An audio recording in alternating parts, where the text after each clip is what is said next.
We're good to go. Okay, so shall I just get started? Yeah, for sure. All right. So thanks everyone for the invitation. Today I'm going to talk to you about you and your research. This is based on a famous essay, or the title is based on a famous essay by Richard Hamming. So that was the reference in the title. For those of you who are interested, you should read this essay. It's fantastic, filled with incredible career advice, but not really particularly relevant maybe for you just yet. So my kind of style is hopefully going to be to give you something resembling this advice, but targeted a little bit more to where you are in your careers. So he also wrote a book called The Art of Doing Science and Engineering, which is also fantastic, a little bit longer read. But I actually am stealing some of his advice in some of my slides. So again, I'm stealing from the greats here in some cases.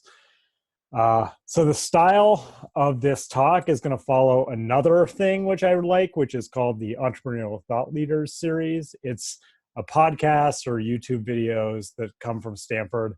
They get a bunch of speakers to come in and give career advice to aspiring entrepreneurs at Stanford. Their talks tend to take this style, which I'm going to follow, which is that they get people to come in and kind of talk about how they got to where they are and what lessons that they take away for that for the next generation coming behind them. So for those of you who are looking at all kinds of different career paths, I strongly encourage you to listen to these talks. They're really great. But they tend to be more entrepreneurial, less scientific. So free piece of advice for any science comm people out there is that it'd be great to have something like this for future scientists. But so why do I want to follow this style? So the point of this style, I think, is that while it's good to give advice, your advice is always based on your own experience. So anything that I think is a good idea is probably because it was worked out for me. And obviously, you all have your own circumstances and experiences. And it's up to you to sort of take my advice within the context of my life and decide if there's any real relevance to you. So that's both why I think the style is compelling, but also useful to you, as you can judge, hey, that person had a pretty easy life. Maybe their advice on is not so relevant to me if I'm not as lucky, or vice versa. Okay, so with that in mind, I'm going to sort of run you a little bit through how I got to where I am, at least up to when I went to grad school. So perhaps like some of you, I was kind of always interested in science. I started just as long as I can remember reading big books about various things. So I started when I was 3 and 4, obsessing over dinosaurs. Somewhere after that, I became interested in astronomy, starting kind of with planets and then moving to progressively bigger things like stars and then galaxies and then the whole universe. So eventually, somewhere I would say around probably middle school, I started reading all of the popular books written by Stephen Hawking. This won't maybe make sense to you, but at the time, it was almost impossible to find anything about science that wasn't in a popular book. So the fact that Stephen Hawking had like all of these easy to come by books was strongly influential of what I learned in science. And that's probably why I ended up wanting to be a theoretical physicist, because his writing about science was dominantly what was easy to find. So the other thing I was doing at that time is I really got involved in science fairs. So I can't really figure out why I did this. I was generally interested in science and probably also a little bit competitive. And those two things combined for me to want to do this. This wasn't something that my school did, so this was just a hobby of mine. So I kind of participated in science fairs all the way through the end of high school, again, just as the outlet for my interest in science. Now, so why am I telling you this is because that had a significant influence on a lot of things that I ended up doing later. In particular, being involved in science fairs connected me with people who would later play a big role in my life. So in particular, in I think 10th grade, one of the judges for my project was a professor at the University of British Columbia, Jamie Matthews.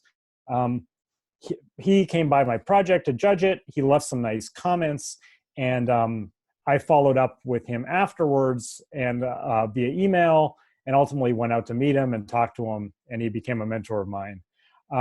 Now, this was also a little bit strange because my project itself wasn't very good, so I didn't particularly win anything with this project, but just meeting him was a huge benefit of being involved in science fairs. So this is also a good point to pause and, again, emphasis on the differences between my experience and maybe others, is that luck obviously plays a role in many things, including the chance opportunity to get to know Jamie. So Jamie, just the fact that he was a judge was lucky in and of itself.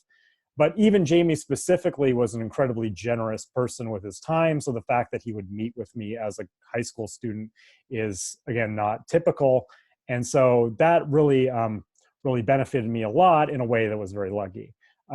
Also, the fact that I emailed him to follow up was really my parents' idea. So I was lucky to have parents who were supportive and would encourage me to do something like that. So I will, throughout this talk, you'll probably think that I was pretty lucky in a lot of regards. And so I think it's still within the context of understanding that luck definitely matters, is to think about lessons like, how can you put yourself in positions where you can be lucky? And should you get a lucky opportunity, what are the kinds of things you should be doing to make the most of it? Okay, so one of the things that I wanted to do later, so I was still in high school, pretty obsessed with things that Stephen Hawking was writing about.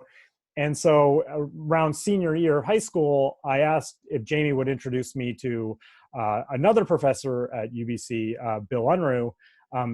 Bill Unruh is probably the most famous theoretical physicist at UBC.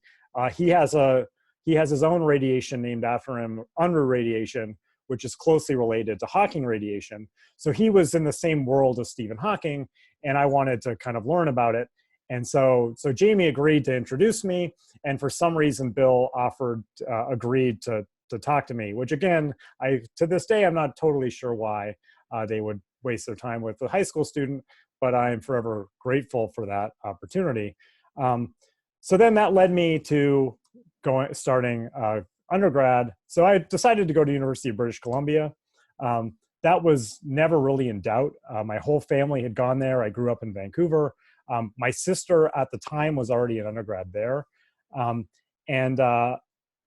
on top of that, through this sort of luck with the science fair, I'd also gotten to know two professors personally. So that there was kind of no doubt for those reasons. But probably the reason that is less obvious is that one of my decision to go there was also influenced by the fact that I knew I wanted to eventually go to grad school. I wanted to be a theoretical physicist.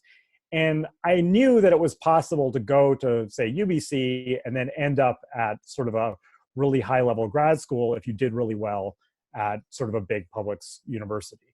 And the reason I knew this, I had a cousin in chemistry who had gone to the other local Vancouver university, Simon Fraser University, and at this time was already in grad school at MIT.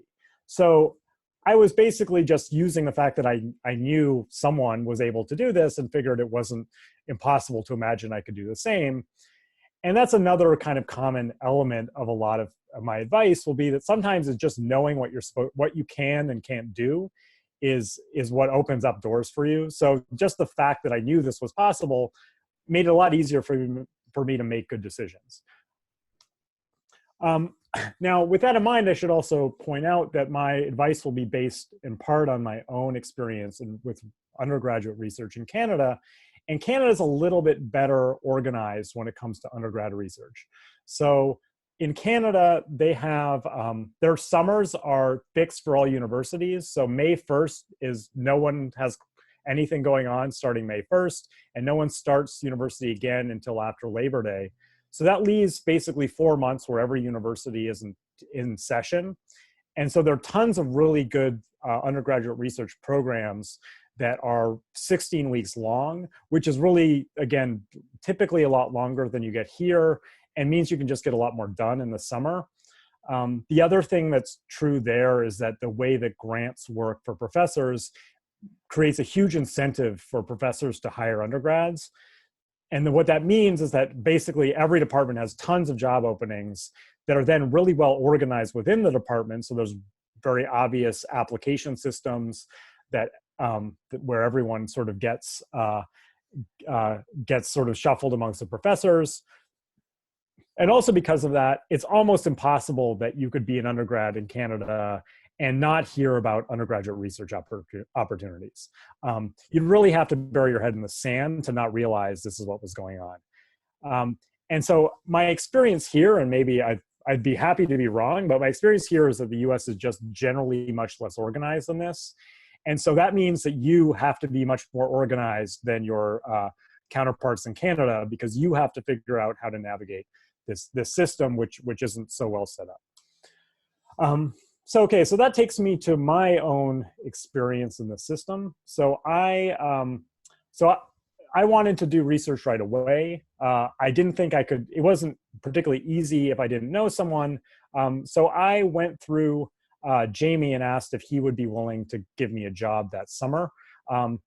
With a little bit of pestering, he agreed, and put me in charge of modeling exoplanets for a satellite that he was the principal investigator on, called MOST. So MOST was some tiny space some tiny telescope in space that they wanted to build. And when they proposed it, the field of exoplanets didn't exist, and no one had even checked what this satellite would be able to do. And so my job was to figure out what the signal would look like inside this telescope. So the main thing was the reason I'm explaining this was to write a Monte Carlo code to simulate what the reflected light off an exoplanet would look like. So Monte Carlo basically in this application just meant you take a bunch of photons and you simulate what each one does, and you do it like 10 million times, and that builds up what the reflected light signal will look like. And then you basically follow that orbit of a planet, and you look at the phases of that planet as the light's bouncing off of it, and make a signal for the telescope. Now, the reason I'm telling you about this Monte Carlo code is that Monte Carlo is an extremely common technique that's used all over the place. And so I was learning about that technique because of this project. The simplest version of this technique is for calculating pi. So you can all probably program this yourself after this talk. So the way you would do this in, let's say, calculating pi is you pick a random number inside the box. So this box has sides length 1, and you basically pick an x and y coordinate each between -1 and 1. That picks a blue dot somewhere in the box. Then you ask, is that dot inside the circle, which is just determined by whether x squared plus y squared is less than or equal to 1. And so the fraction of points that are inside the circle but inside the square, but not inside, and also inside the circle, calculates pi over 4. So you calculate that fraction just by, randomly generating millions of points, and that builds up some accurate measurement of pi. So this is things you can use. Just randomly generating things to calculate stuff is a super common technique. The other thing that I got out of this beyond learning Monte Carlo was I also got to collaborate with a very famous professor at MIT. She was actually a postdoc at the time, but she's the world expert on exoplanets. She had a code that generated what an atmosphere of an exoplanet looked like, and we were just running photons through this code. So she was basically lent us her atmosphere model, and then she gave me lots of tips on how to write this code. So one of the lessons of this thing is that, Sarah Seeger is a really well-known person. You'll see her name in the New York Times. One of the benefits of academia is just a really small world. And by working on some random project, you can get to know people who are much more famous than you'd think you'd normally get to interact with. Okay, so that was my freshman experience. After sophomore year, I again wanted to do research. This time I wanted to just do something totally different and get a broader experience. So in sophomore year, I was just going to follow what everyone did, which is apply for jobs through the department. So sophomore in Canada, that's pretty typical. Most people start research after their sophomore years. They have 2 years of classes there, and then now they try to get into a lab. For some reason that I actually cannot remember, I really wanted to work in this biophysics lab. And what they wanted was someone who could write a Monte Carlo code for some DNA evolution, which I'll talk about in a second. So obviously, again, this was very lucky. I had already written a Monte Carlo code. They interviewed three people for the job, me and two other people. Very few people had experience writing Monte Carlo codes. I already had it, so it was not so difficult for me to get that job. So I ended up working for this guy, Andre Marziali, and my job was to simulate DNA moving through nanopore. So that looks something like this. The idea, which honestly at the time I thought was insane and would never work, and actually now is a thing that is a big deal, is that you would sequence DNA by basically looking at various currents that cross through this pore as the DNA molecule gets stuck inside of it. So it's like getting forced through by an electric field, and then it kind of gets stuck, and that means that the currents don't flow in the same way, and you try to measure that, and then that tells you what the base pair is. So my job was to simulate this process of a DNA molecule slowly trickling its way through this hole. The hard part being that it's in some fluid and it's undergoing Brownian motion. So it's getting bombarded by all the stuff at finite temperature that move all of the bits around. And so you need to know how it moves through this pore. And this is where the Monte Carlo comes in. Now Monte Carlo is implementing Brownian motion, the random motion of the different parts of the molecule. This whole thing is held together through electric forces, and then it's itself in an electric field. And those forces you implement basically by throwing away steps. So you randomly generate a step for Brownian motion, and then you throw it away if it's too unlikely a step. And that's kind of the model of how this Monte Carlo code worked. Now, both of these codes I wrote in C++. This is probably the most useful thing I learned in undergrad because it gave me these interesting research opportunities. Okay, so that was what I did in my sophomore year. Then in junior year, I was back on my sort of grand plans. So I had always kind of known that once I had taken enough courses, I wanted to work with Bill Unruh again on some cutting edge theory. This was part of my grand scheme for how I was going to get into grad school doing this kind of research. So I thought, now I'd taken enough courses. I was going to work on something that, sounded really cool to me. And this would probably help me get into grad school in doing this kind of work where maybe exoplanets and nanopores might not have been enough. This was my what I expected, what I wanted to do.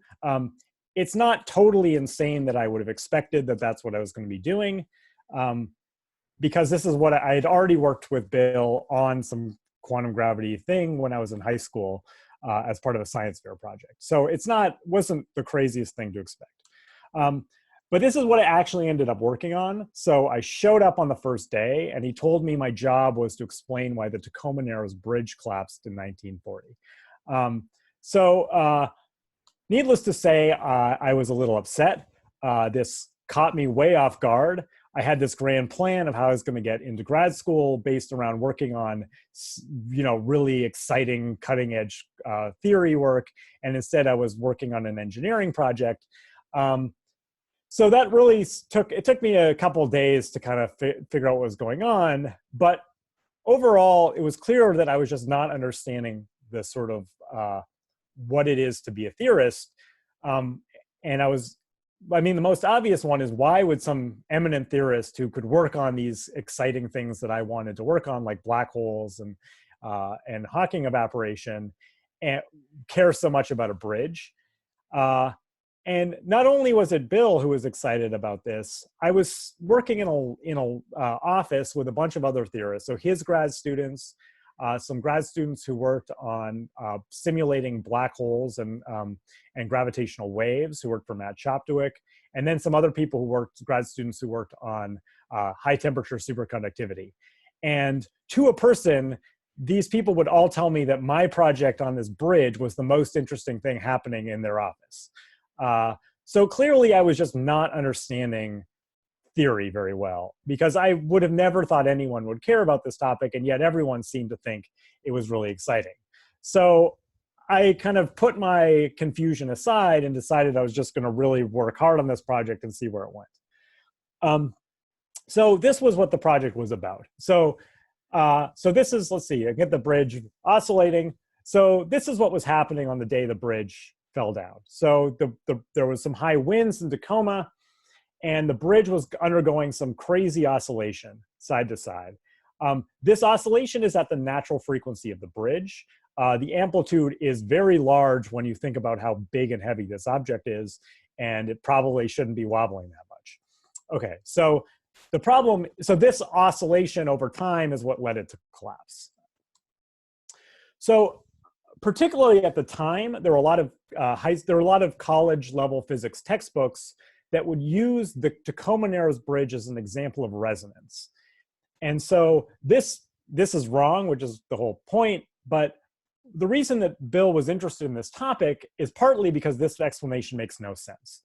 So resonance is about having an oscillator being driven by an external force at the resonant frequency of the oscillator.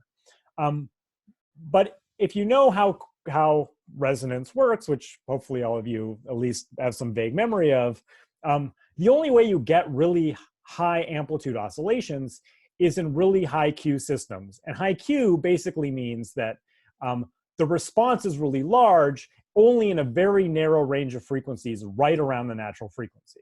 So if you want to get a really big response from one of those systems, you have to finely tune the frequency. And the question was, well, what is going to finely tune this frequency just in a bridge sitting in the wind? There's no obvious frequency in the problem at all. And even if you try to look for them, there's no reason it would be so stable as to be right at the natural frequency.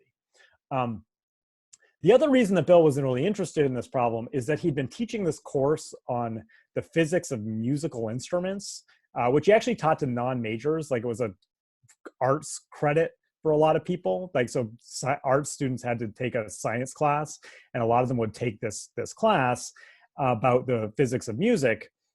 And if you learn how a lot of musical instruments work, so the two in particular that are really good analogies here are the clarinet, and like why when you blow over the top of a jug, it makes that weird sound. Once you understand how those things work, it's pretty obvious that you should be thinking about what causes this bridge to fall down. And so the correct idea, which is the thing that's common with musical instruments, is that this system is unstable. So what happens is that the wind sets up a situation that causes that any small fluctuation to grow exponentially. So this is the same thing that happens when you bring two microphones close together. You bring two microphones together, and there's a feedback so that any tiny sound gets amplified and grows into some giant sound. So the question that you need to answer for this to be a viable mechanism is what causes an oscillation to feed on itself and get bigger. And so the thing that we came up with in this project was that it's the formation of vortices on the bridge. So what happens is that the motion of the bridge creates vortices. Those vortices then are low pressure regions that create a force on the bridge. And this force actually amplifies the oscillation. So the force of the vortex does work on the bridge under certain circumstances, making this torsional oscillation grow in time. So this was this idea we kind of stumbled across. We spent a lot of time just thinking about basic physics and whether it made sense. And eventually we did some simulations. So here is a low wind speed simulation we did. The green is the force on the bridge, and these tracers are tracers of vorticity. So what you're seeing, hopefully pretty obvious, is the formation of vortices on this bridge. Oh, where's our high wind speed one? So there's slow and high. This is the slow wind speed. This is the slow wind speed case. Anyway, so we did some simulations. We checked this idea out. It all seemed to work. We actually found in the original video, you can see a vortex drifting across the bridge because the bridge breaks and some dust gets caught on one of these vortices, and you can watch it across the bridge. So we ended up writing a paper based on this. And that appeared in the American Association of Physics Teachers, because again, this is something about common misconceptions in textbooks. I've been told by many people that this is the most interesting paper I've ever written, as recently as like last year. So I'm not sure if to take this as an insult or a compliment, but this project ended up being a lot more interesting than I initially thought it was going to be. It's actually the only reason my name appears in Wikipedia is for this paper.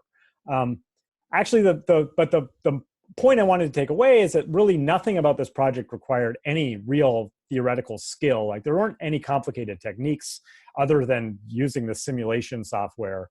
It was really just understanding a harmonic oscillator and basic fluid mechanics, things that anyone who with a physics degree will, in principle, could do. So that was my success story. But still, despite all that success with that project, I still was kind of obsessed with doing a quantum gravity project. And I convinced Bill to advise me on such a project for a senior thesis. Basically, that meant that I read a bunch of reviews and tried to come up with some idea on my own. This led to a fairly forgettable paper that we wrote. But I did learn some useful experiences, which is really hard to learn on your own, particularly when you don't have a lot of experience. So I had clearly bitten off more than I could chew. And it took me about 6 months to figure out how to like turn this into something useful. And that came about by just really picking a tiny, tiny thing and just focusing on that. So I did, while this was mostly a forgettable project, it probably gave me some useful experience that then I could take, that I took later in my career. Okay, so that was undergrad, at least as far as research went. I did want to at least spend a couple minutes talking about my own application to grad school process, because this will directly influence the advice I give you later. So the first thing I should mention with regard to grad applications is I haven't talked at all about the classes I was taking. The one thing I was doing at the same time with classes is I did really want to take a fairly advanced course load. So I took some math courses earlier than normally they'd advise. So I was taking differential geometry in junior year. I did that because I really wanted to learn general relativity. And then I took general relativity and quantum field theory as a senior. I'm only telling you these details because this is something relevant to aspiring theorists, not really to anyone else. The courses that you take are not usually too important, but it does help to get the background you'll need if you want to work on these things in grad school. But also it really signals that that's what you want to do. So if you really want to be a theorist, showing that you're trying to take the really advanced theoretical courses is signaling that that's your plan, so people kind of know what you want to do. Now, all of that being said, the single most important class I took was in computer science, where I learned how to program in C++, because that really opened the door to all of my research experience, which was almost certainly more important than whatever I've learned in these courses. Okay, so the other thing I did, which I have no idea why I thought to do this, but it turned out to be really smart, is that I went and asked a bunch of junior faculty who were working in the area that I was interested in for advice. So in particular, I asked Moshe Razali, who taught my quantum field theory course, and Mark van Ramstonk, who I actually didn't know at all and had just arrived. I emailed them out of the blue and said that, I'm interested in kind of going to grad school in the area you work on, and what kind of advice would you have? And the reason that this was sort of, I have, again, a good idea, was just that they were the most recent people to have been on the job market. So, and more accurately, and also the most recent people to have been in grad school, been postdocs. And so they were much more aware of what was going on in the field at that exact moment. They knew what the good schools were at that exact moment, who the good advisors were, what were good topics to work on. And so they were really, much more in tune with the field, whereas the older faculty, while great faculty, would often give you advice based on like where their friends were, who are now, 30 years removed from being at the center of the field. And so this turned out to be a really good idea, which I'll come back to later. Now, my application itself, everyone will need 3 letters if you're applying to grad school. So I was lucky enough that I had worked on these 3 research projects and could get letters from about 3 research projects. Probably equally important is that I knew all these people now for multiple years. So when they could write letters about me, they could say something specific about me as a person and having interacted with me. So I sent off my applications. I was nervous for months ahead of time. I was lucky enough to get into some decent schools. Probably the most significant thing was the research and the letters. The fact that I said I wanted to do theory, it did, as I said, probably helped that I was taking these sort of advanced graduate level courses. But again, specific because I wanted to be a theorist. But even with all of that, there's probably also a lot of elements of luck. I know for a fact that MIT, part of the reason I got in was because Sarah Seeger told people to admit me, which is really surprising because I didn't even tell her I was applying or even ask her for help. But for whatever reason, her memory of me as a freshman was enough that she, wanted to do me to look out for my application. So just a general lesson, you'll encounter lots of people, and it'll be surprising the degree to people will work to help you out that you don't ask for a favor. So again, karma kind of works in mysterious ways, and so I was certainly lucky in this regard. Okay, so that was me and my research, and now I want to sort of transition to what that informs about you, and perhaps some advice for how you think about research going forward. Okay, so the first thing I just want to make abundantly clear, because there might be some misconception about this, is really the key is getting experience. There's no substitute for experience. No one is born to do physics or to do research. Your brain is not evolutionarily designed to do either one of those things. The only way you get good at it is with practice. And even to use the word good is, I think, a misnomer, because there are many different ways to be a great scientist that are all totally different. So in that regard, it's more like art. Like, it's about finding your style. It's about finding techniques that work for you, but there's no need to compare yourself to others as long as you're, happy with how you're progressing. And so I want to contrast this because there is a tendency to say things like, that you have to be good at physics, whatever that means. And I just strongly reject the notion that there's such a thing. And I think one of the benefits of getting research experience is you get to know lots of different people who do lots of different kind of research. And the more you get to know different people, the more you'll get to know that this kind of idea that there's one thing called being good at physics is not true, as you kind of see how different people work and succeed in their own ways. If you don't believe me, I highly recommend reading this book, Mindset by Carol Dweck. It's filled with all kinds of data to support this idea. And it's really transformative way of thinking about education. So I encourage all of you to read it, regardless whether you believe me or not. Okay, but why specifically, so experience definitely helps. Why is it important to get research experience specifically? So what's unique about research compared to learning in the classroom is that succeeding in research is really not as about technical skills in a lot of cases. There's a lot of creativity that's involved. So creativity is this force that drives a lot of how you ask questions. But probably the biggest thing that's different about research compared to the classroom is that nobody knows how to solve your problem. And so there's a lot of time that's just not at all clear what you should be doing or how to approach your problem. And you have to manage the fact that you're working on something without a clear direction or even a clear person to ask to get help. And so learning to manage that uncertainty is probably the biggest thing you learn by doing research. The last thing is that in this uncertain environment, where you don't know what the right plan is, it can be really hard to pay attention to details because it's not obvious what details are important. It's hard to stay determined and stay focused because, again, it can be challenging to figure out where you're going. And so learning how to cope with all of these things, how to navigate this environment is kind of the key to being a researcher or generally just succeeding in an uncertain world. And that's the kind of thing that your classes don't typically prepare you for.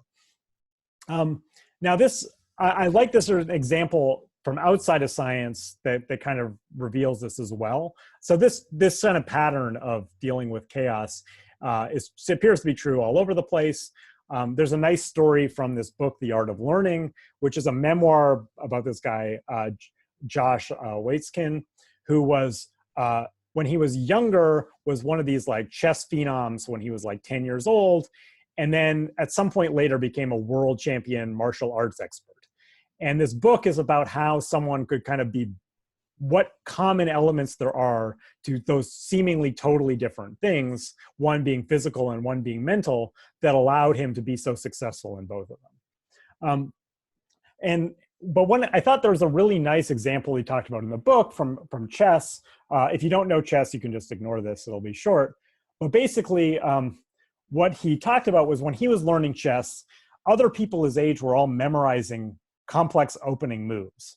So opening moves are these things that take place in every game. They're kind of structured, and you can, if you memorize lots of opening moves, it gives you this impression that you're like really good. Because if you play against people who don't know all these opening moves, you can easily beat people in a handful of moves. In contrast, what he learned was starting from like super duper basics. But he never actually played on a board with all its pieces until he'd been learning for like a year or two.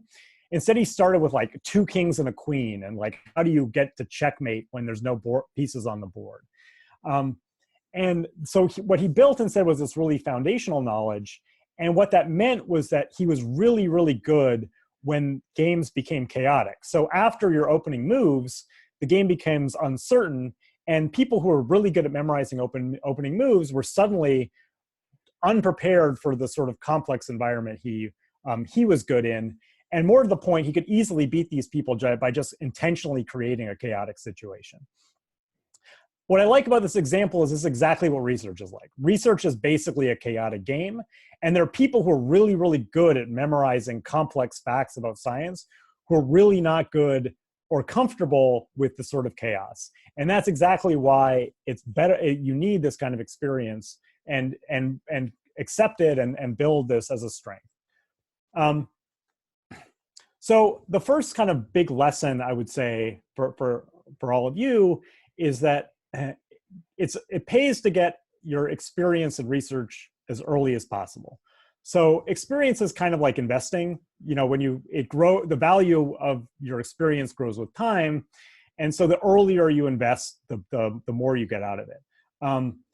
So part of the reason for this is that, you know, when you get your experience is building all kinds of tools that will then help you get better opportunities or different opportunities in the future. So for example, you can build technical skills that will help you get a job that needs those skills. It gives you perspective on what's important to you. So one of the challenges is also just knowing what you're sort of interested in doing. And sometimes just getting experience helps you focus on what's important to you. It also builds networks of people that you can then go to for advice or for jobs in the future. And it gives you something to talk about if and when you have job interviews. So now you have experience, and so when someone asks you for a job, you're not talking about your courses, but you have more things to draw on. And the opportunity to learn all these things is much more important than the fact you might feel less prepared because you haven't taken some class yet. The benefits clearly outweigh the losses when it comes to the preparation versus sort of experience. So for my own example, this was where the advantage I had because I worked on research in my freshman year. I got this experience writing a Monte Carlo code. Now, I didn't really need to know anything to write that code. I needed to know C++, and I needed to know some 4 series level physics. But then because I had this experience, now the next year when I was applying for jobs, I was lucky that there's some other job that was looking for exactly the same experience. And I beat out people for this job who had taken more courses than me, who were, you know, junior and senior level people. But in this biophysics lab, they didn't care if you had taken quantum yet. It was much more important that you had the tools to actually do the work that was needed. The final thing that came from having that experience was that I was actually because I was prepared, I actually also was able to get a lot more done in one summer, because instead of spending a month just learning what a Monte Carlo code was, I had a code running in 2 weeks because I didn't have to spend all that time just learning the background. So the value of having that early investment paid off in multiple ways. And this was clearly more valuable than whatever courses I had learned in the intern. Okay, so that leads me to my second lesson, which is probably something many of you can imagine in your heads are already complaining about, which is that the problem with getting experience is that a lot of times it seems like you need experience in order to get experience. Now, this is one of the ultimate catch-22s in the world. It shows that it'll continue to drive you crazy through your whole life, and there's nothing I can do to make that better. But at this particular point in your life, especially, it's actually not the most important thing. So in particular, nobody cares at this point in your life what your job title is. So if someone's asking you about experience, they just want to know if you have it, you actually know how to do certain things. They don't want to know if you had an official job title as an RA or something like that. So for me, the real first experience I got that opened doors for me was through the science fair. And that was entirely voluntary. It was things I worked on in my basement by myself.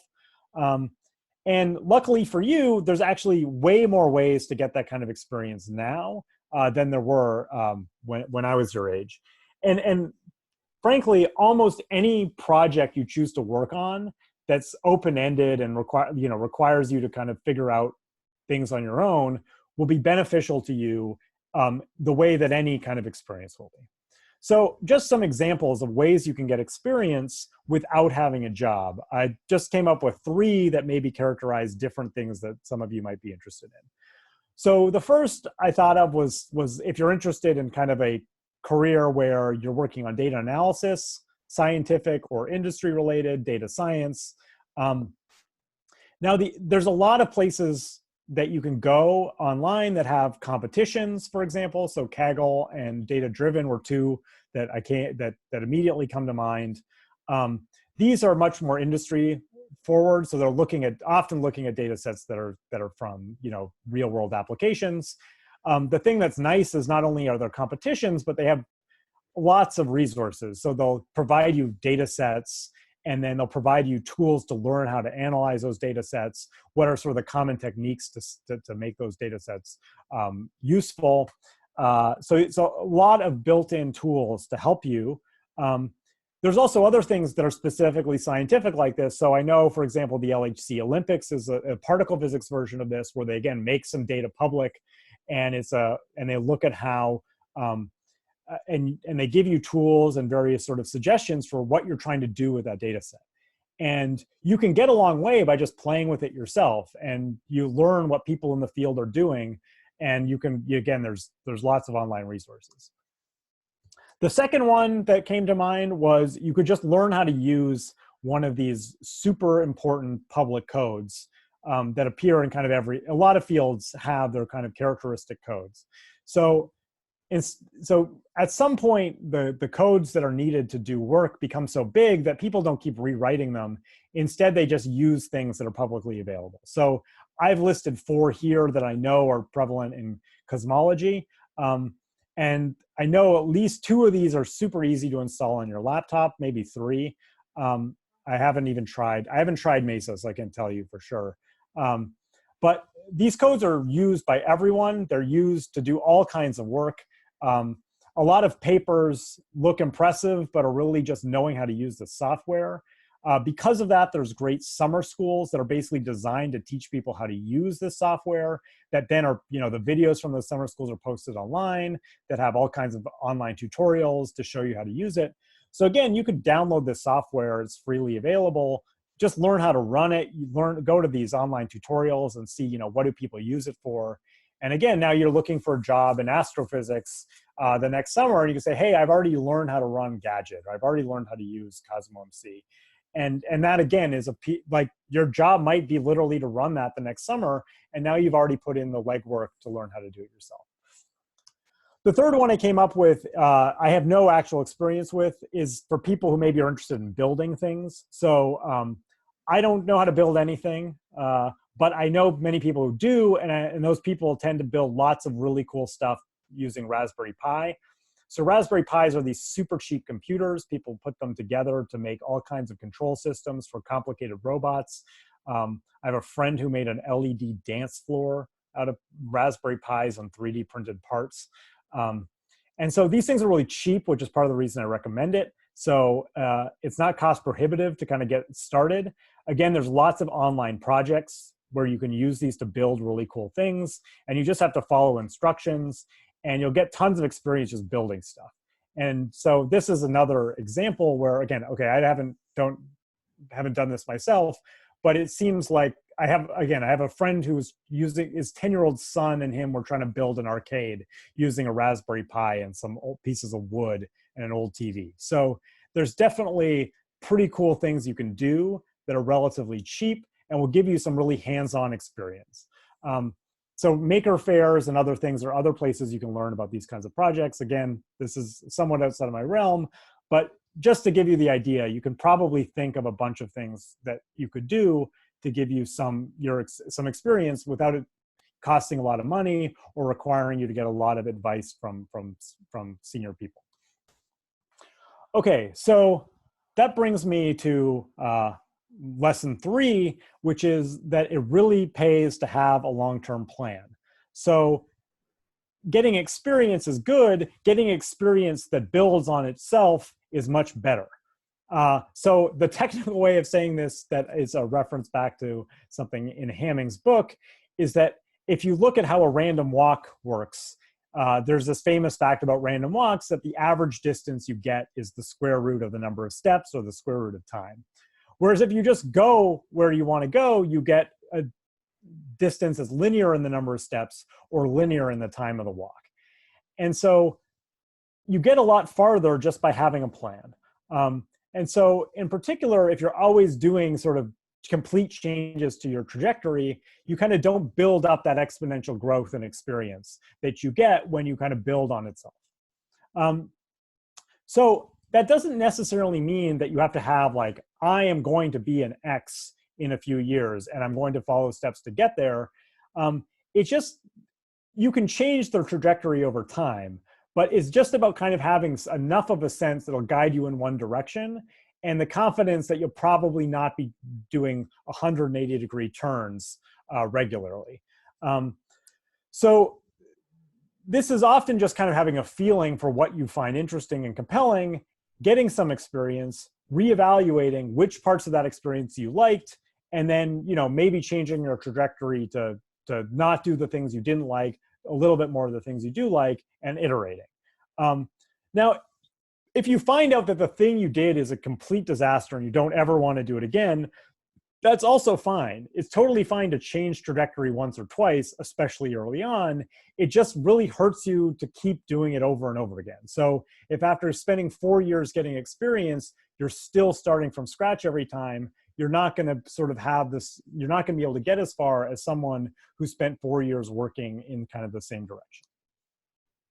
But so just to give you a sense, like here are some kind of categories of things that I could think of that are maybe different types of experience you could look for. So, so for me, I fell into this first category, theory and computation experience. So sometimes I was writing numerical code, sometimes I was doing pure theory, but they're kind of closely enough related that I knew I wanted to go in a direction, something like that.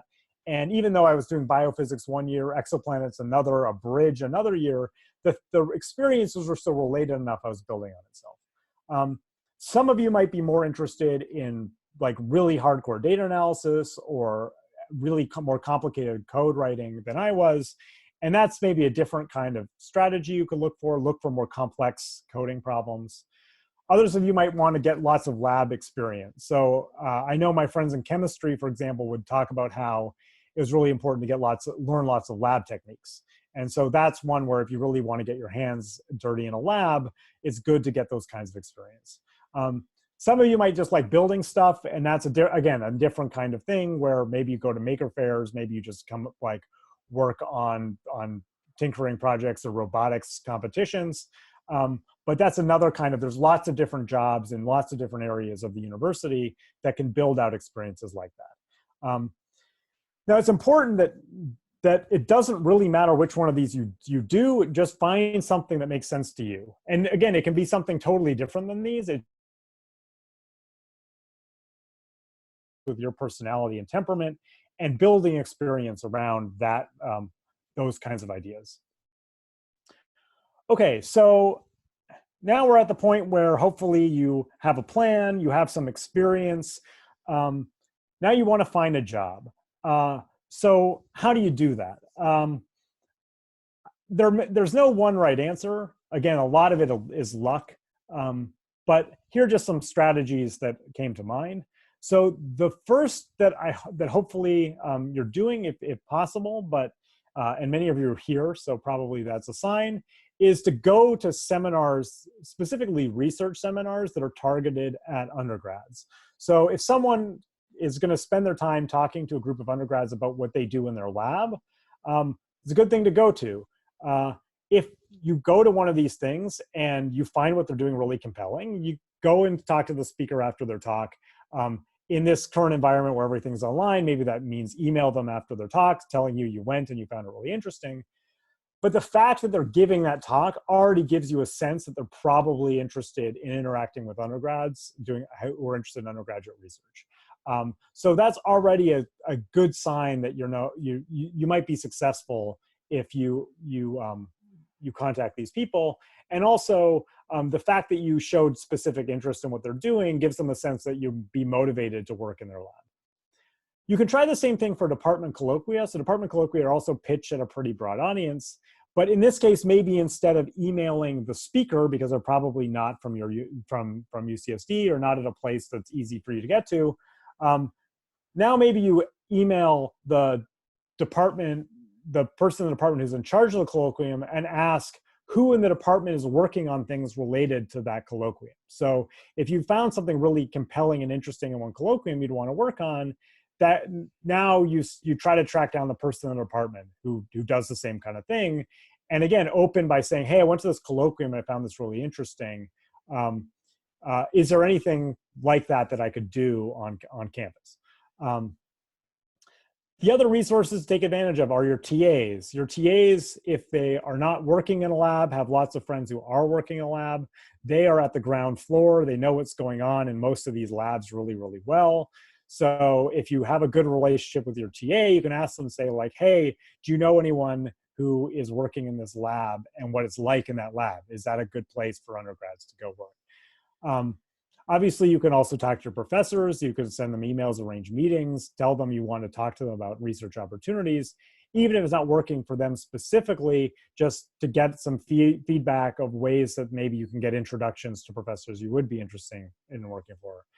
And finally, you can always just look at the website and email professors. Now, that doesn't work at every university you could possibly be interested in, but typically maybe I can't speak for all my colleagues, but for sure, if I get an email from a UCSD student, I feel that I should at least try my best to create an opportunity for them.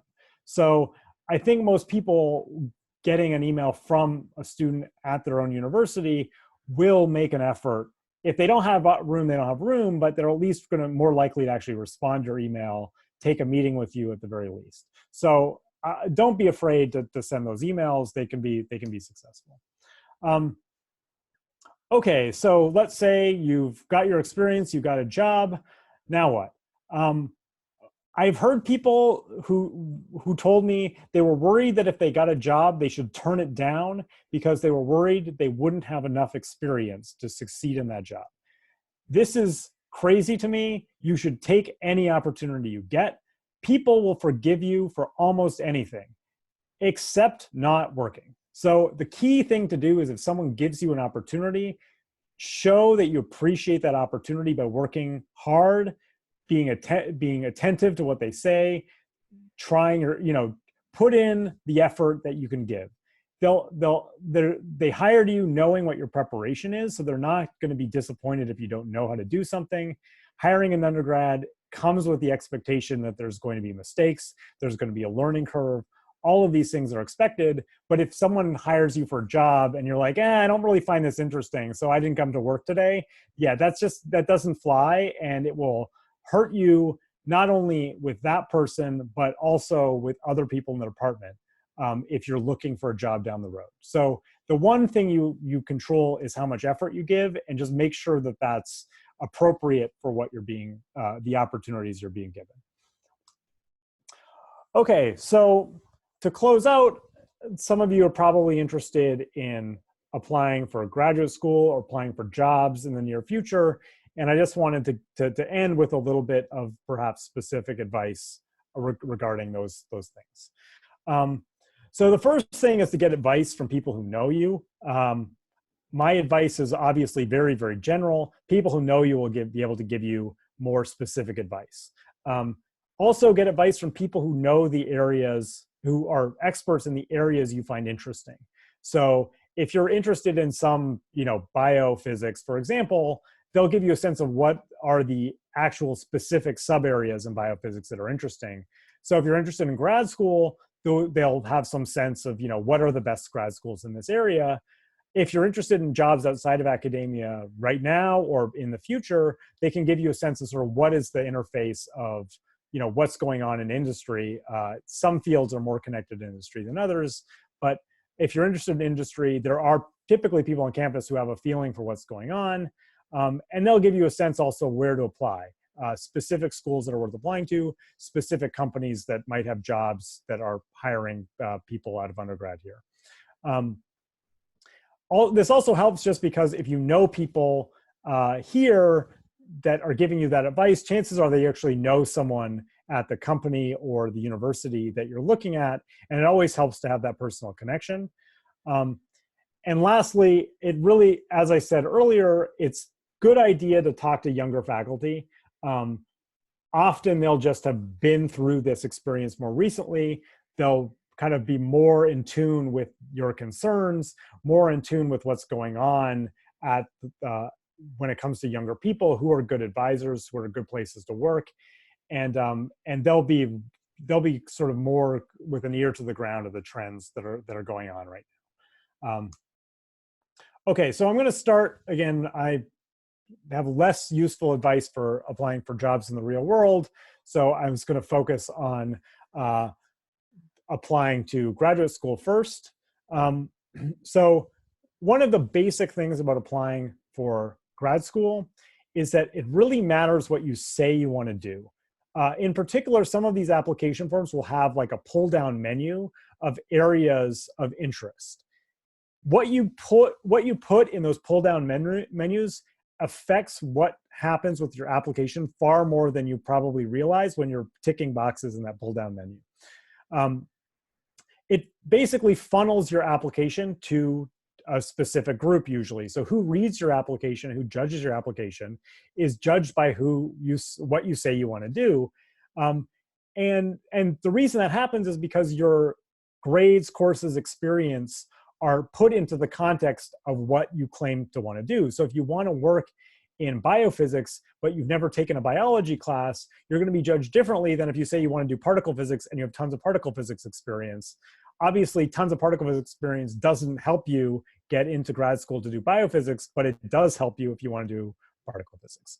So that's hopefully maybe, so that case is obvious, but even things as I was mentioning, like taking advanced courses versus not taking, so trying to get into advanced courses or graduate level courses matters more if you say you want to do high energy theory or condensed matter theory than it does if you want to do condensed matter experiment or observational astrophysics.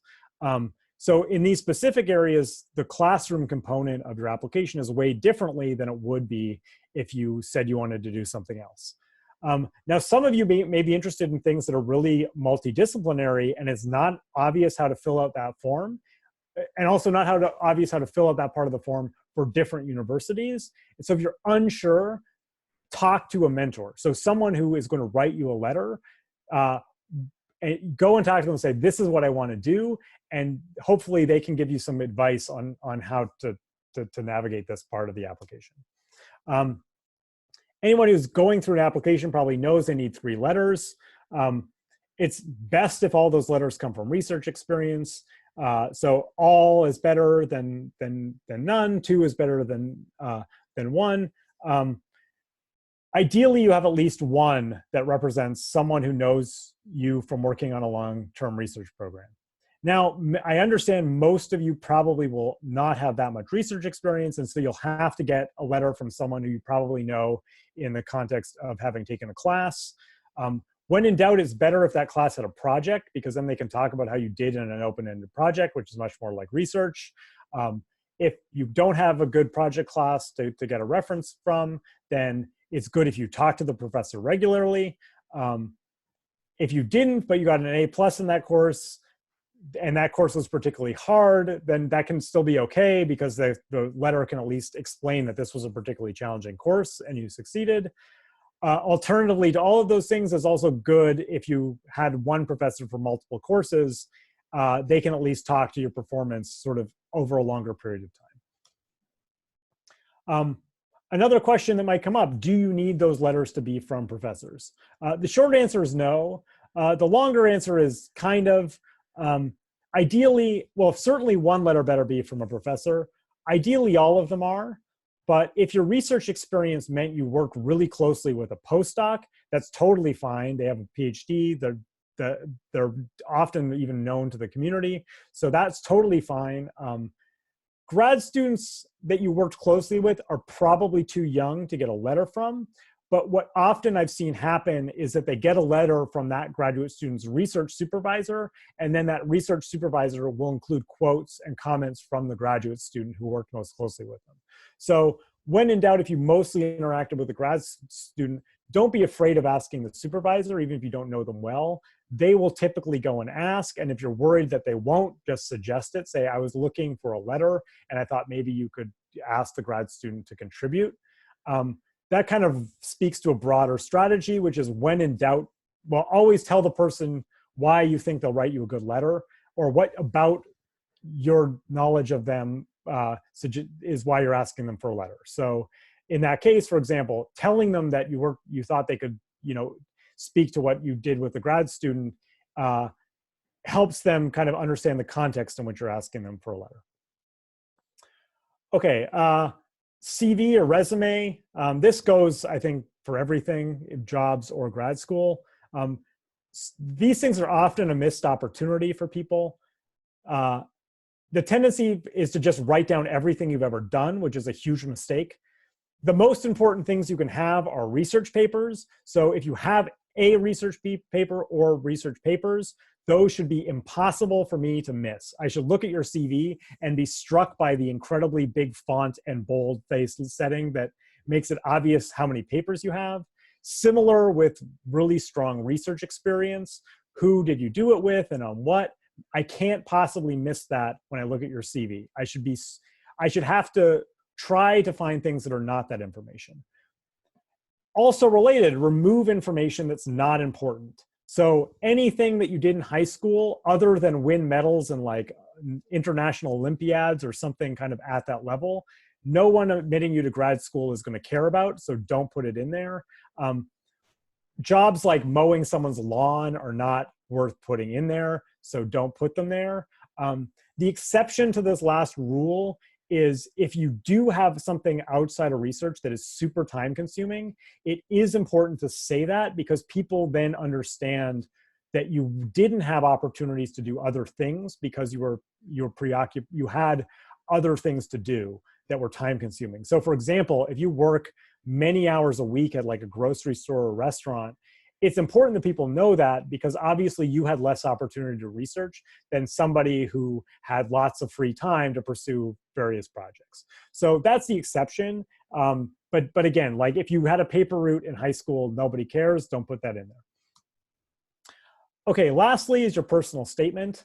The thing with your personal statement that's important is this is yet another opportunity to make sure people that you want to see your application see it. So this is where it's really important to say specific people's names.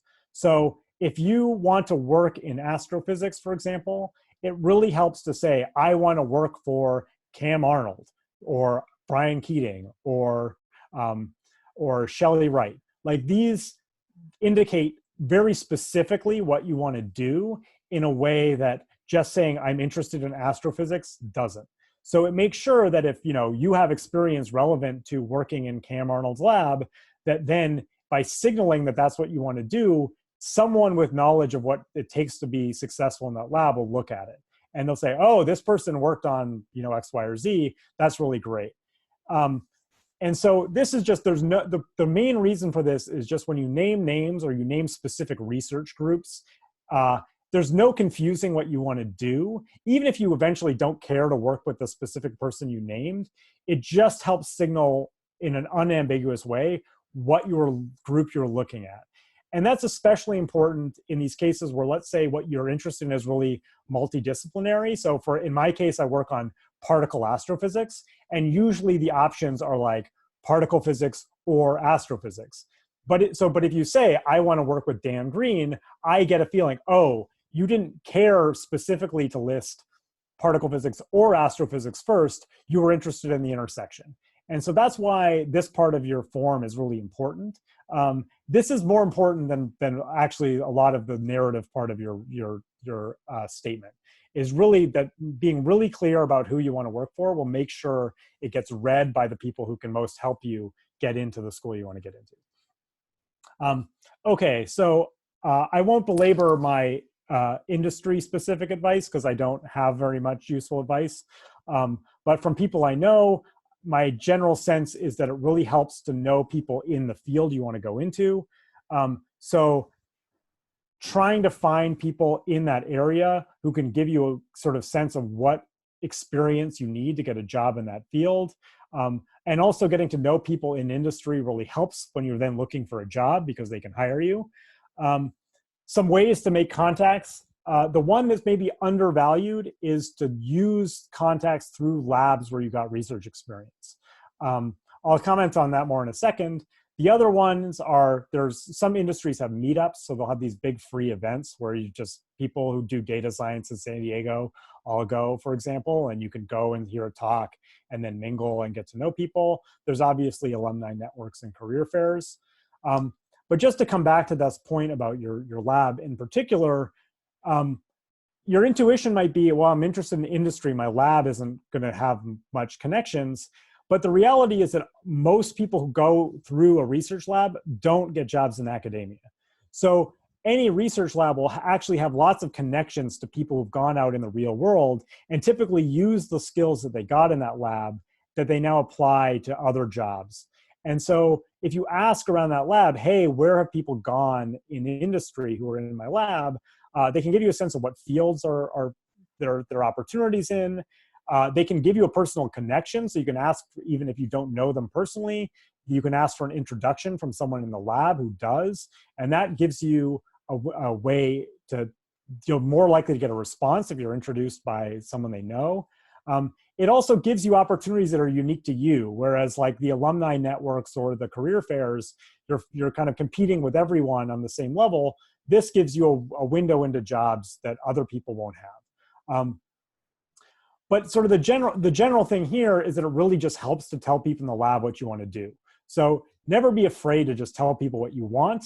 And if they can help you, then they at least know how they can try to help you. Okay, so I know I went a little bit long, so let me wrap up. Just to summarize, it's really important to get experience, start early, try things on your own. You don't need to have a job to get experience. Try to have this stuff add together as part of some long-term plan, and make sure you attack any opportunity with maximum effort. Just to end, just ask people you know for advice. Lots of people who know you will give better advice than I do that are specific to you.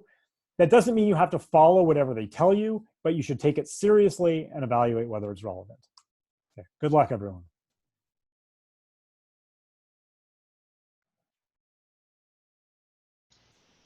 Thank you. Okay, we're gonna do questions now. Let me just stop the recording.